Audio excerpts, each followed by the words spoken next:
Tout pour investir, la place de l'IMO. Bonjour Marie-Cœur de Roy. Bonjour Stéphane. Ce matin, nous recevons Thomas Abinal, cofondateur et directeur général de Monetivia. Bonjour Thomas. Bonjour à tous les deux. Un petit mot du secteur immobilier. Quelle est l'ambiance alors que le MIPIM s'ouvre à Cannes ?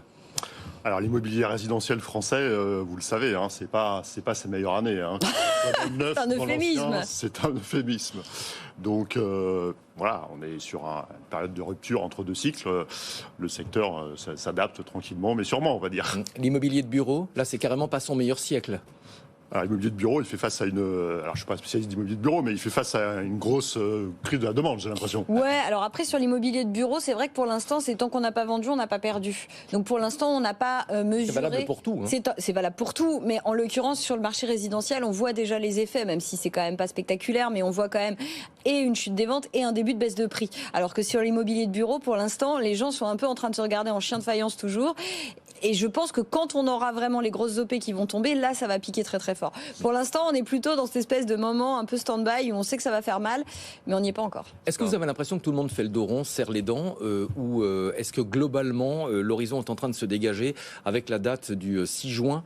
A priori, première baisse des taux de la BCE que tout le monde attend avec impatience. Alors, tout le monde a ça en tête. Puis je pense que les investisseurs en immobilier, ils ne peuvent pas attendre non plus indéfiniment. Quand vous avez des liquidités à investir, vous étudiez des projets. Et puis, comme dans toute crise, il y a des projets aussi qui font sens. Donc, oui, il y a un petit peu d'attentisme, mais le secteur va reprendre du poil de la bête au cours de l'année. J'espère, en tout cas. Je vais poser une question de néophyte. Marie ne pose pas ce genre de questions. Mais pourquoi est-ce que les prix ne baissent pas davantage ? Pour que les prix baissent, il faut que deux parties soient d'accord. Un vendeur et un acheteur. Donc évidemment, l'acheteur, lui, veut acheter le plus bas possible. Et le vendeur, parfois, il n'a pas compris que la donne a changé. Il n'a pas compris que la demande en face n'est pas là au prix d'avant. Ouais, c'est ça. Et pour peu que le vendeur soit pas tout à fait pressé de vendre, surtout s'il a acheté au plus haut, il a du mal à renoncer à se faire du bien. Je crois que le temps d'adaptation, c'est la psychologie du vendeur et de l'acheteur, en fait. Comment vous la voyez cette année 2024 ? Écoutez, s'il y a une baisse des taux qui se profile, ça pourra que faire du bien. Donc les volumes de transactions, je ne suis pas sûr qu'ils continuent de descendre, dans l'ancien en tout cas. Pour ce qui est des prix, ça ne devrait pas remonter, j'ai envie de dire tout de suite. Ça ne sera pas non plus une grande année, c'est-à-dire qu'il va falloir accepter une période de transition. C'est ce que vous êtes en train de nous dire. Probablement. En même temps, vous savez, sur le secteur résidentiel, la demande est là. Je veux dire, les gens ont besoin de se loger, on ne construit pas assez de logements. Donc... Mais nous, on veut bien se loger, mais pas à n'importe quel prix. Voilà, donc c'est une question de prix. Et ça nous amène, je pense, sur le sujet qu'on voulait aborder avec vous. Voilà. On va parler démembrement. On va parler nue propriété. Non, mais je le dis comme ça pour rigoler, parce que quand on en parle, c'est vrai que la plupart du temps, quand on parle démembrement et nue propriété, on risque de perdre des gens. Voilà. Et on risque de perdre des gens et on dit, waouh, de quoi on va parler, c'est hyper technique. Mais en réalité, ça peut être justement une des solutions d'accès à la propriété. Alors d'abord, on va rappeler ce que c'est que le démembrement. On n'est pas dans un film d'horreur. C'est quoi le démembrement ? En fait, c'est très simple. C'est une forme d'investissement dans un bien qui est occupé. On peut le résumer comme ça. C'est-à-dire qu'on va séparer deux choses. On va séparer l'usage des murs. Exactement. C'est à peu près ça l'idée. Donc on va acheter les murs. Côté investisseur, on va acheter les murs d'un bien qui va rester occupé par un tiers. Et le fondamental de la nue propriété, c'est que le bien reste occupé, mais on ne perçoit pas de loyer. Donc, quelque part, c'est assez particulier. C'est-à-dire qu'il me faut une capacité d'épargne pour acheter qui est assez considérable, puisque je ne perçois pas les revenus en face. On est d'accord ? Exactement. Mais en même temps, vous le savez, Marie, traditionnellement, dans l'investissement locatif, les revenus servent à rembourser la dette. Ouais. Donc en général, très souvent, l'investissement immobilier n'est pas dans beaucoup de cas, l'investissement immobilier que vous faites, vous et moi, ne sert pas à générer un revenu immédiat. Mais pourquoi, du coup, c'est un placement intéressant si on ne perçoit pas de revenus ? Alors c'est une forme de placement, finalement, de capitalisation. C'est comme si on achète de l'or, c'est un placement qui n'a pas de rendement. Alors je le comparerais plutôt à du plan d'épargne retraite. Ouais, ça n'a pas de rendement immédiat, mais à terme, ça peut être intéressant. Vous nous dites pourquoi Exactement. à terme et quel terme d'ailleurs ? Je vais vous prendre peut-être un exemple concret, tout simple. Vous achetez un 50 mètres carrés à Paris, on va dire que ça vaut encore 10 000 euros du mètre carré. Pour faire on va dire 100 000 euros.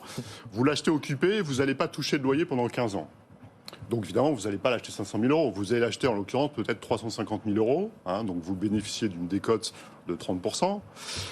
Donc par rapport à un investissement locatif, j'ai envie de dire deux effets immédiats. À terme, on va imaginer que votre appartement vaut au minimum 500 000 euros.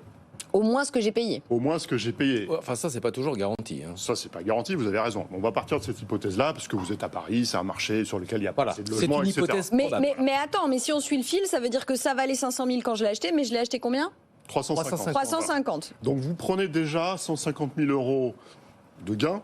Au moment où je récupère l'intégralité. Alors, finalement, vous les prenez tout de suite, parce que vous avez cette marge de sécurité fantastique qui fait que vous avez cet actif qui est dans votre portefeuille. Vous l'avez payé 350 000, donc vous avez capté 150 000 euros finalement de loyer, les 15 ans de loyer, tout de suite sous forme de réduction de prix.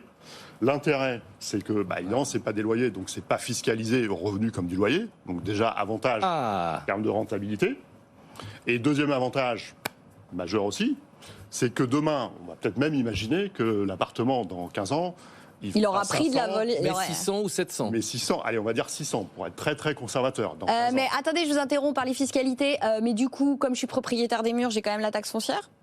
Vous n'avez pas la taxe foncière, puisque dans le découpage entre l'investisseur et celui qui reste occupant, la taxe foncière reste sur l'occupant.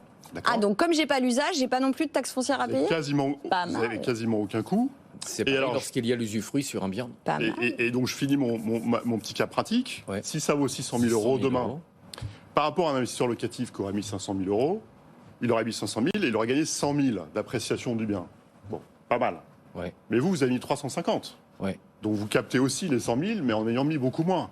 Donc évidemment, en termes de rentabilité des capitaux investis, je ne vous fais pas un destin, c'est plus efficace. Ça va doper la rentabilité de votre investissement. Mais ça s'envisage uniquement dans le long terme. Maintenant, voilà, le grand arbitrage que vous faites, et c'est pour ça que c'est génial pour l'épargne retraite, c'est que vous n'allez pas compter sur ces capitaux dans les années qui viennent. Et puis il faut avoir tout de suite le cash. Je disais, il faut une grosse capacité d'épargne, puisque comme j'ai pas de revenus en face, ça veut dire que les 350 000 de début, il faut que je les ai quand même, parce que je peux pas. Vous pouvez emprunter, hein, parce que les banques prêtent pour faire de la nue propriété. Oui, à condition qu'il y ait d'autres garanties par ailleurs. Exactement. Par contre, vous devez avoir des garanties, j'ai envie de dire, ça s'appelle des garanties déplacées, donc vous devez avoir déjà un petit peu de patrimoine. Oui, donc c'est pas pour tout un chacun, on est d'accord. Pas pour tout un chacun. Et vous faites quoi alors concrètement chez Monetivia ? Parce que on vient de parler de globalement c'est quoi l'investissement en nue propriété, mais là vous faites que ça ? Vous me permettez juste d'investir ? Alors nous on est vraiment spécialisé sur la nue propriété, donc on met en place des opérations de démembrement finalement entre des propriétaires qui veulent récupérer des capitaux, hein, qui veulent monétiser un bien, mais qui veulent quand même rester chez eux. Et puis des investisseurs, que ce soit des particuliers comme vous et moi, ou bien des institutionnels, qui sont dans cette logique d'épargne retraite. Parce que l'avantage, c'est ce qu'on n'a pas dit. Comment ça se passe pour celui qui occupe le bien, en fait ? Lui, j'ai envie de dire, tout va bien. Il a vendu son bien, il reste occupé, et puis il a touché un capital. Donc typiquement, voilà, ce qui est la spécificité de Monetivia, c'est que très souvent, nos vendeurs sont des seniors. Qui sont intéressés par monétiser un bien parce qu'ils ont besoin d'argent. Voilà, ils ont besoin de financer leur bien vieillir, leur maintien à domicile, peut-être la dépendance d'un conjoint, peut-être la rénovation énergétique de leur copro, hein, c'est aussi d'actualité. Ouais. Et donc, je suis obligée de tout vendre ? De tout vendre. C'est-à-dire, je suis propriétaire occupant. Oui. Et effectivement, peu importe mon âge, mais j'ai besoin de cash à ce moment-là, que ce soit pour de la rénovation, pour le bien vieillir, pour tout ce que vous voulez, j'ai besoin de cash. Est-ce que je suis obligée de tout vendre ou est-ce que je peux vendre des petits bouts ? Alors, en nue propriété, vous allez devoir vendre la nue propriété de l'ensemble de l'actif. D'accord. Par contre, il y a d'autres formules qui sont nées récemment. Je pense je fais un petit clin d'œil à Merci Prosper, qui lui permet de vendre un petit bout. Mais c'est pas la nue propriété, c'est plus de l'indivision.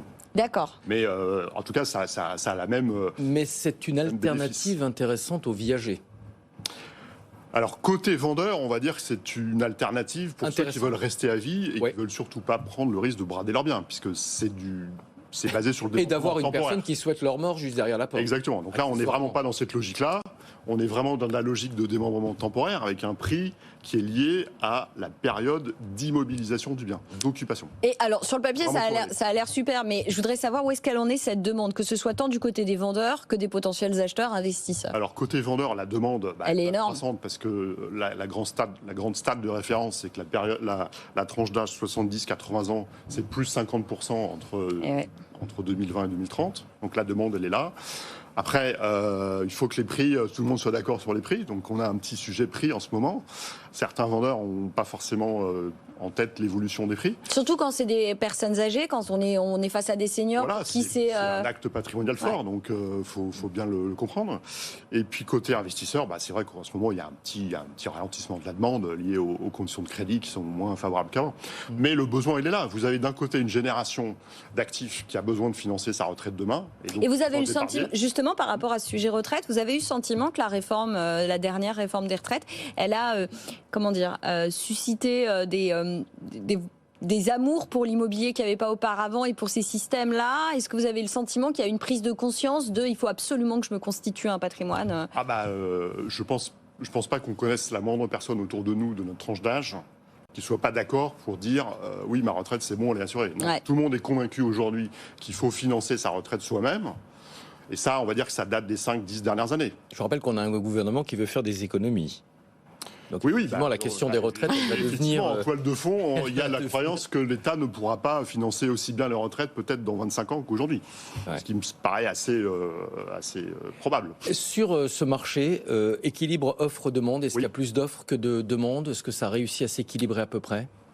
Il y a une offre de vente en nue propriété qui va croissante. Il y a une demande en nue propriété qu'il faut, je pense, stimuler davantage. C'est-à-dire qu'il y a un peu d'éducation à faire, ce que vous faites là ce matin. Oui. Non, mais c'est pour ça que j'arrivais en disant on va parler démembrement et nue propriété. Partez pas, restez, parce que ça peut vous intéresser pour de vrai. Comme disait Marie, ça peut sembler technique. Donc, mais vous l'avez dit, c'est un acte important. Un appartement, quand on vieillit, ça représente les économies d'une vie. Bien sûr, c'est pour ça que... C'est une décision lourde. C'est une décision lourde, c'est pour ça qu'il faut...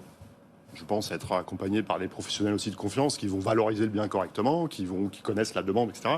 Et effectivement, c'est pas, on le voit sur nos clients, notamment seniors, c'est pas une décision qu'ils prennent en 5 minutes. Vous disiez tout à l'heure cas pratique, un appartement de 500 000 euros vendu 350 000 euros, ça c'est un cas pratique, mais la décote réellement, moyenne, elle est de combien ?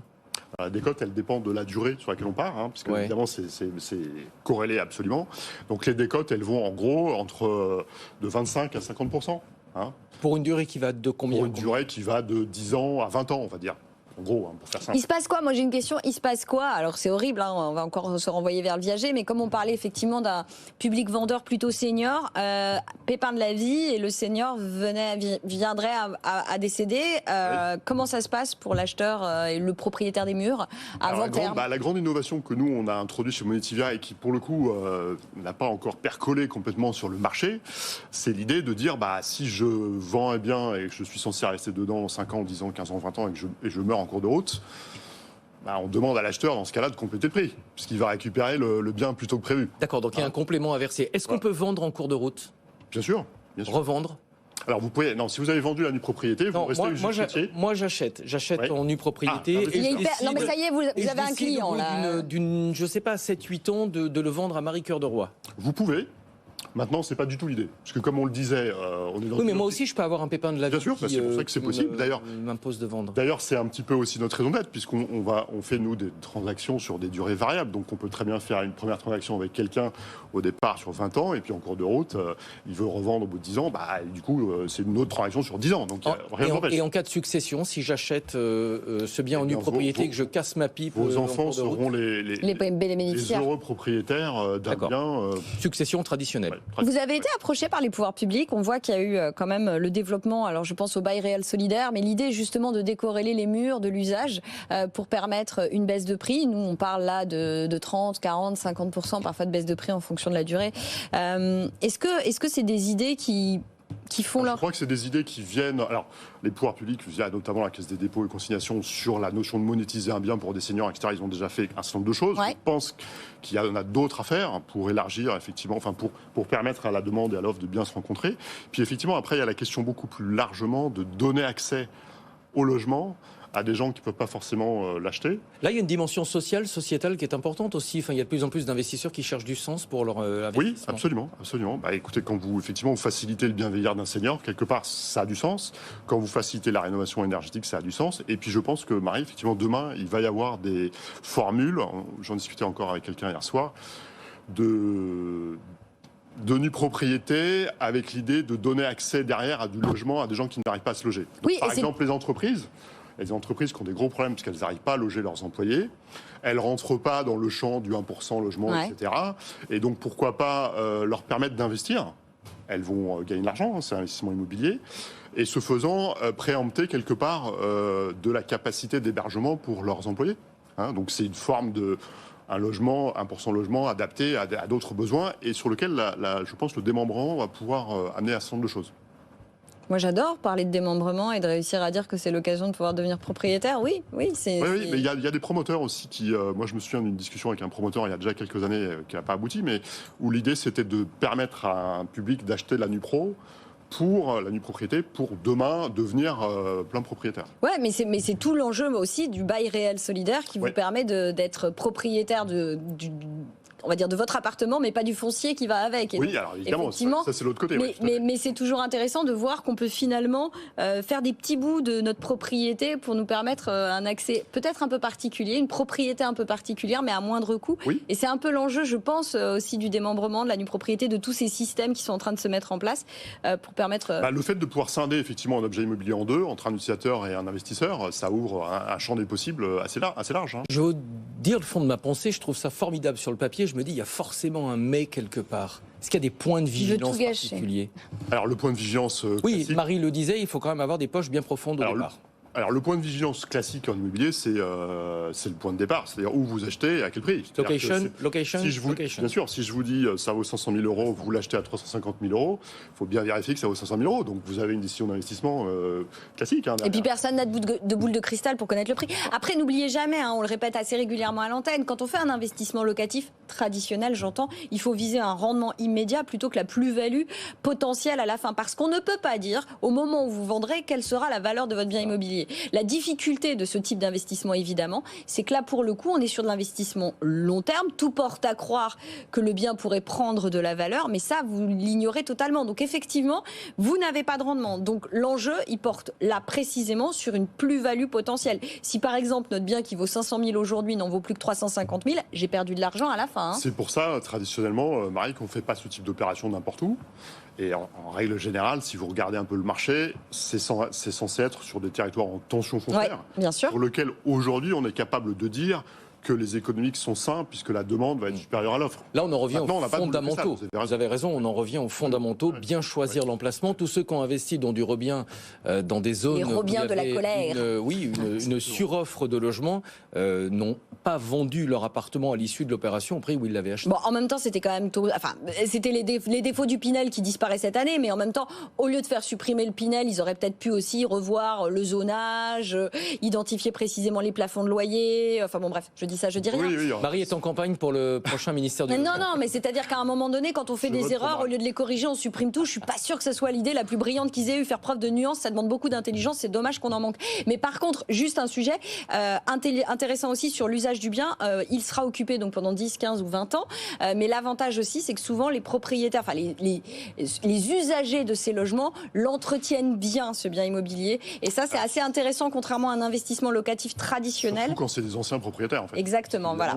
Et c'est important de le dire. Chez eux, hein, dans leur esprit, et ils sont chez eux d'une certaine façon, puisque étant usufruitiers, ils ont vraiment un droit réel de propriété. Hein. Ouais.